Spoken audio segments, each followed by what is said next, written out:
I am once again asking for your financial support. I don't have to tell anybody that we're living in dangerous and unprecedented times. We are fighting now against the oligarchs, Elon Musk and the others, who are essentially running the government, the richest people in the world. We're taking on Trump's movement toward authoritarianism, putting more and more power into his own hands, undermining the Congress, challenging the courts, not knowing what the Constitution is about. We are right now engaged in a major struggle to make sure that the Congress does not pass legislation which gives massive tax breaks to billionaires and then cuts Medicaid, education, and programs that working families desperately need.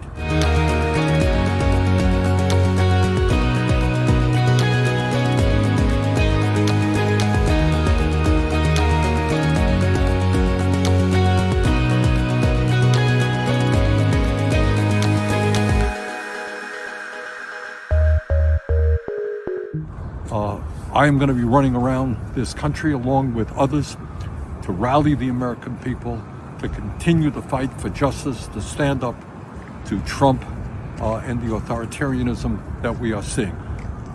To be successful, we're going to need your help. So please, if you can send $27 or anything that you could afford, we'd much appreciate it.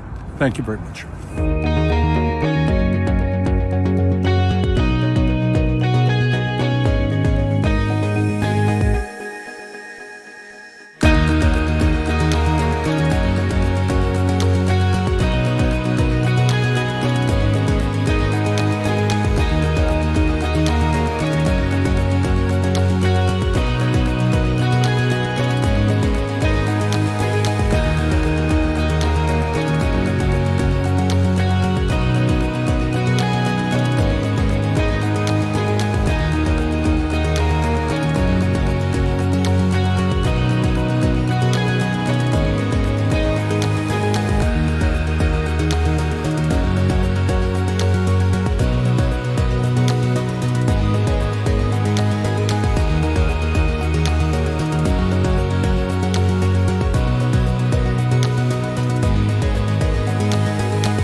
have we also seen the Commerce Secretary, the new Commerce Secretary, proposing abolishing the IRS, which I think a lot of people would say hallelujah to.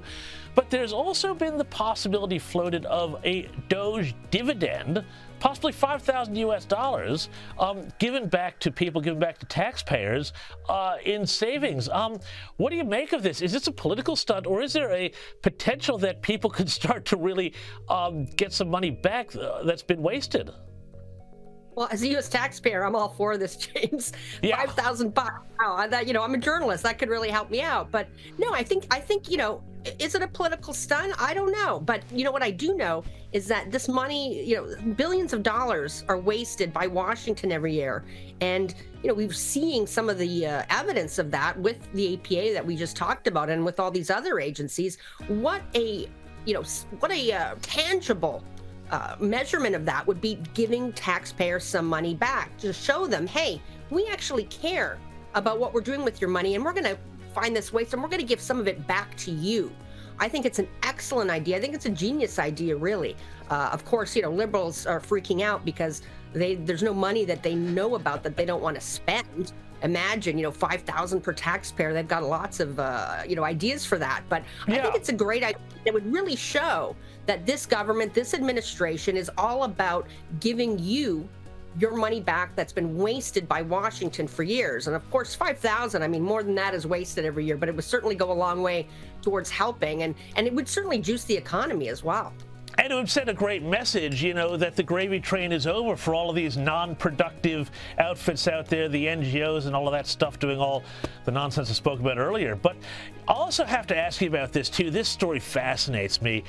You're joining us from New York City, of course, where President Trump has now axed the city's congestion tax. Now, the idea here was that they were going to charge people $9 to enter Manhattan in an attempt to reduce traffic. Now, I have always thought congestion taxes were an evil idea, a regressive move against the poor to keep the traffic down so the people who could afford them could drive on them and force everybody else into the filth of the New York City subway system.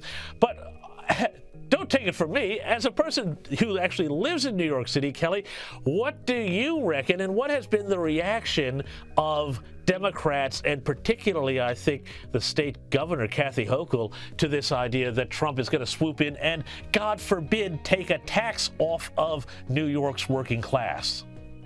You got it exactly right, James. And I have to tell you, I actually don't take the subway alone anymore. I haven't taken the subway in months because of the crime. I can't see out of one eye right now. I had a retinal detachment, and I feel very vulnerable as a woman, especially on the subways. There's crime every day. I can tell you, violent crime, people getting pushed in front of trains. Subway crime has really gone up. And, every now and then, Kathy Hochul will send in a few more cops to the subway for a couple weeks to make a point, and then they're gone.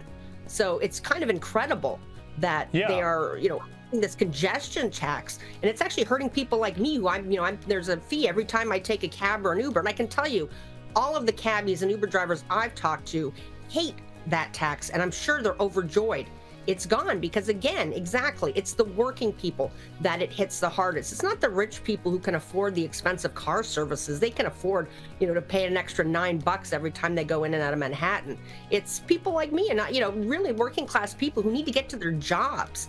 Firefighters, teachers, hospital workers. It's just crazy how many normal people this affected. And I have to say, this has made Trump a little even more popular in New York City, the city where he's from.